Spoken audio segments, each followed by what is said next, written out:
日练的流程还没走完，若是刘耀元还缺人手，你来不来啊？都安排了2位接单，还有天泉、火云，有一做附属方式，那还挺认真啊。再带你去前面转转。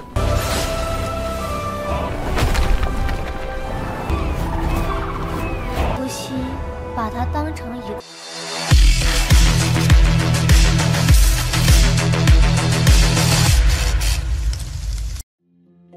Halo semuanya, selamat datang di Ruang Sinema. Bagaimana kabar kalian semua? Semoga selalu sehat dan baik-baik saja.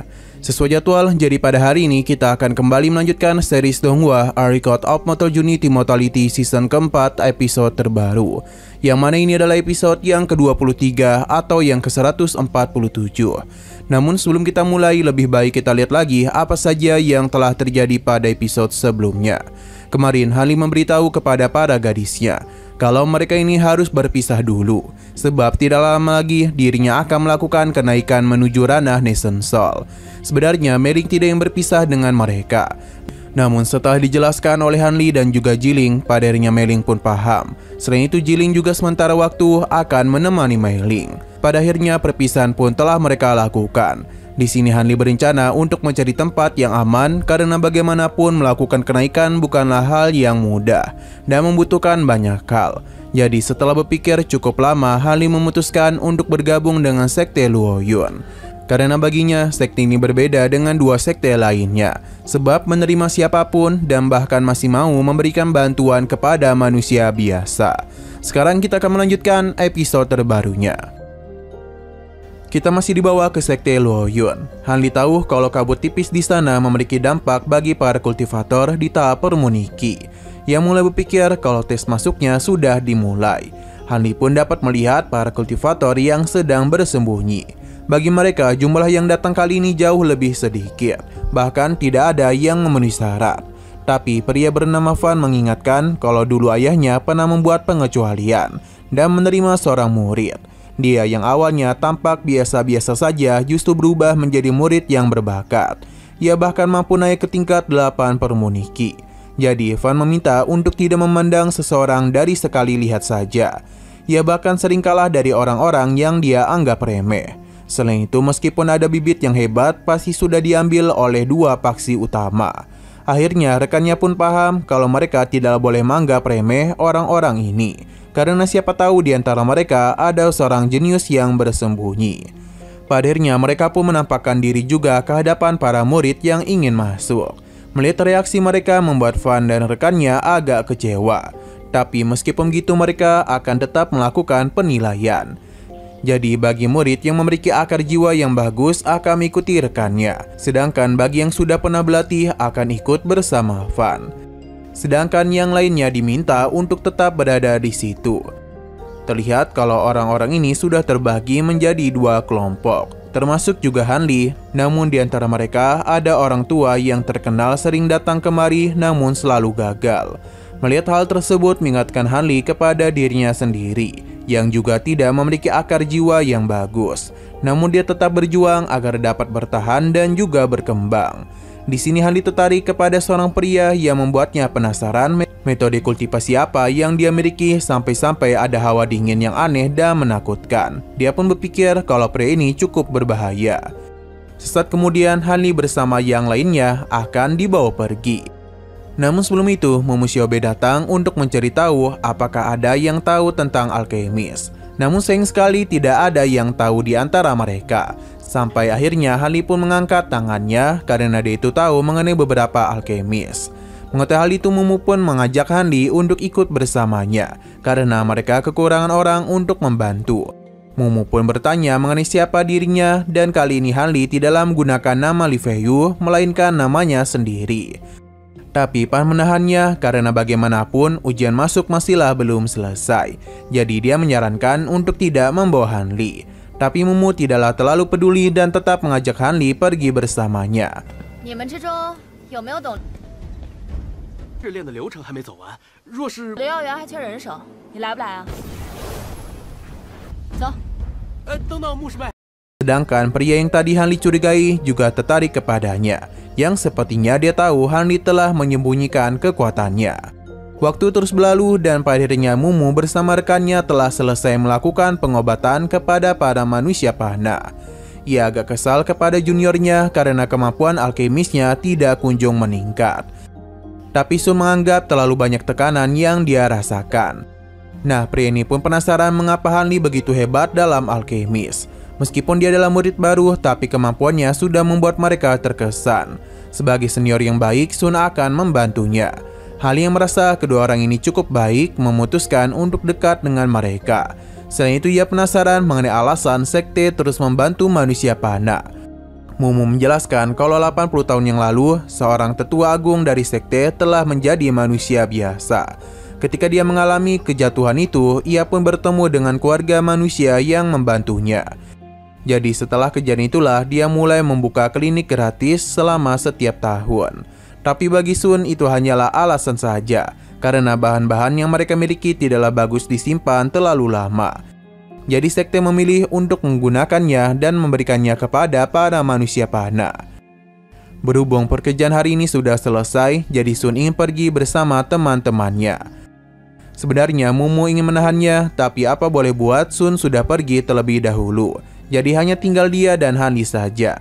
Mumu pun mengamasi semua barang dan memasukkannya ke dalam toko, karena dia itu akan membawa Hanli ke gerbang gunung.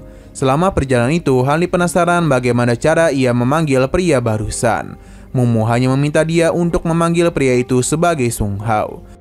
Mumu juga memberitahu kalau gunung-gunung di sana adalah sekte Luoyun. Mumu juga memberitahu kalau gunung-gunung di sana adalah milik sekte Luoyun. Tapi gunung-gunung ini juga adalah tempat peristirahatan bagi kedua tetua agung. Tapi masih ada beberapa puncak gunung yang dibagi ke beberapa murid yang sudah berada di tahap Jindan. Selain itu di sini Mumu juga memperlihatkan ada ruangan persepsi yang menempel di kaki gunung. Ini merupakan tempat yang mudah bagi para murid untuk bertukar uang. Mumu cukup tertarik kepada Hanli yang selalu mendengar perkataannya dengan serius. 都安排了2位结丹，还有天泉、火云，有一座附属方室，那还挺认真啊。再带你去前面转转。Ia juga sudah memberitahu beberapa informasi yang penting kepadanya. Dan ini adalah saat yang tepat untuk membawa Hanli berkeliling ke bagian dalam. Padahal mereka pun telah sampai. Mumu mempersilakan Hanli untuk membaca di perpustakaan jika masih ada beberapa hal yang tidak dia ketahui. Ia juga menyarankan buku Luoyunji. Ini bukanlah buku yang kecil, melainkan buku yang sangat besar. Mumu kesal karena para tetua agung pasti malas untuk meringkas buku tersebut. Sesaat kemudian penutua Feng datang yang membuat Mumu terkejut, pasalnya dia tidak merasakan kehadirannya. Tetua Feng yakin kalau pria yang Mumu bawa adalah murid baru yang masih belum melapor. Mumu membenarkan hal itu dan tujuannya kemari adalah untuk membawa Hanli menemui saudaranya. Tetua Feng memberitahu kalau dia baru saja keluar dari ruang rapat dan memberitahu kalau ada seorang jenius bernama Yin Jinan Fang, namun tendonnya itu malah patah. Ini semua bisa terjadi karena pertarungan di puncak Haoyun. Padahal Tetua Feng harus bertindak untuk menjadi penengah. Tapi intinya Tetua Feng itu ingin Yin Jian Feng menjadi muridnya. Hanli cukup tertarik mendengar perkataan mereka. Berhubung waktu sudah larut, jadi Tetua Feng akan melakukan penilaian kepada Hanli. Ternyata dia itu sudah menekan kekuatannya sampai ke titik permuniki level 10. Ia cukup terkesan akan kemampuan Hanli, tapi dia ingin tahu apakah akar spiritual yang dia miliki. Hanli menjelaskan kalau dirinya memiliki 4 akar spiritual, yakni kayu, api, air, dan tanah. Mendengar hal itu seketika saja membuat mereka terkejut. Pasalnya dengan akar spiritual sebanyak itu, tidak ada harapan untuk naik ke tahap pembangunan pondasi. Bahkan Mumu merasa begitu sedih. Tapi Tetua Feng tidaklah mempermasalahkan hal itu, karena bagaimanapun masih banyak hal yang dapat Hanli lakukan di sekte. Ia bisa menjadi seorang alkemis hebat, atau menjadi seorang master jimat, atau bahkan permuni senjata. Tapi meskipun akar spiritualnya tidak begitu bagus, Tetua Feng menyarankan Hanli untuk berlatih dengan tekun. Jika kedepannya Hanli bisa berguna untuk sekte, maka mereka dapat memberikannya pil yang dapat membantu Hanli naik ke pembangunan pondasi. Tetua Feng berencana untuk membawa Hanli menggunakan jimat pencari hati yang berada di puncak Tianquan. Hanya saja Han Li tahu kalau jimat itu hanya akan menjelajahi akar spiritual saja. Jadi dia itu akan menggunakan kesadaran spiritual untuk menutupi kultivasinya.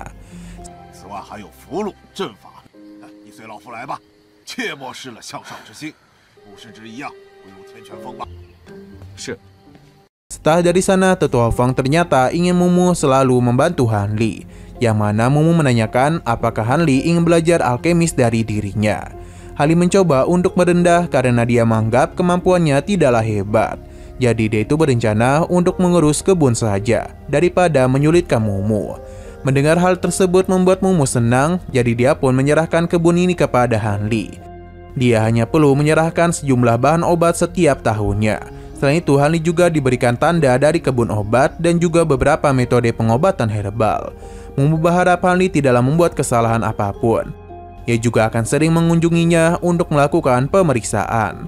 Han Li paham dan memintanya untuk tidak perlu khawatir. Di sini Mumu juga memberikan sebuah buku bernama Suan Bingju. Ini dapat membantu seseorang menembus kemacetan. Jadi jika Han Li memiliki masalah dalam kultivasi, ia itu juga bisa menemui dirinya. Tapi Mumu juga mengingatkan kalau jika ada seseorang yang ingin menemui dirinya, maka Han Li harus mengatakan ia tidak ada di rumah. Sebab Mumu tidak ingin bertemu banyak orang, terutama pria bermaga Fang. Setelah Mumu pergi, Han Li telah senang dengan perlakuan yang diberikan Sekte Luoyun kepadanya. Bahkan ia diberikan sebuah metode. Ia pun masuk ke dalam rumahnya dan tidak lupa memasang beberapa bendera formasi. Selain itu di sini Han Li juga melihat barang-barang di tempat tersebut. Ia merasa lega karena tidak ada masalah yang menghampirinya. Jadi untuk saat ini Han Li memilih untuk bersantai dulu.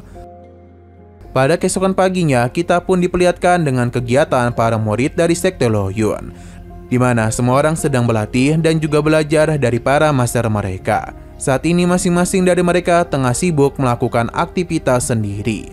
Di sini kita juga diperlihatkan dengan ruangan permunian, di mana para murid sedang berlatih untuk membentuk sebuah pil dari bahan-bahan yang mereka bawa.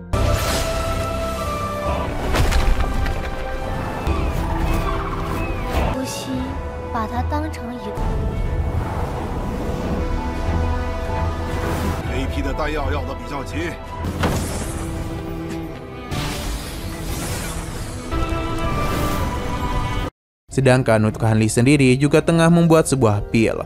Semakin lama dirinya tinggal di sini, semakin suka juga Han Li kepada Sekte Luoyun. Terlebih lagi barang-barang di Sekte Luoyun memiliki kualitas yang bagus. Meskipun dirinya hanya berkebun, tapi Han Li tetap senang karena ia sudah cukup lama tidak merasa sedamai itu. Tapi Han Li juga tidak lupa untuk berlatih. Maka karena itulah dia pun mencari gunung lain yang jauh di dalam kegelapan. Ia mencari tempat yang aman agar tidak diketahui. Bahkan untuk berjaga-jaga, Han Li juga menyusun beberapa bendera formasi.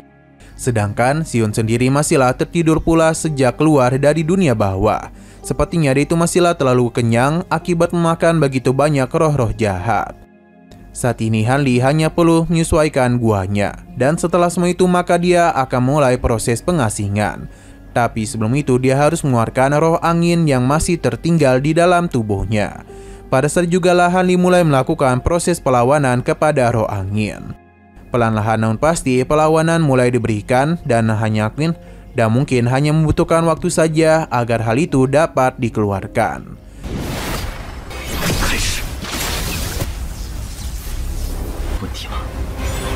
Nasing sekali lagi seru-serunya, episodenya pun harus bersambung dulu.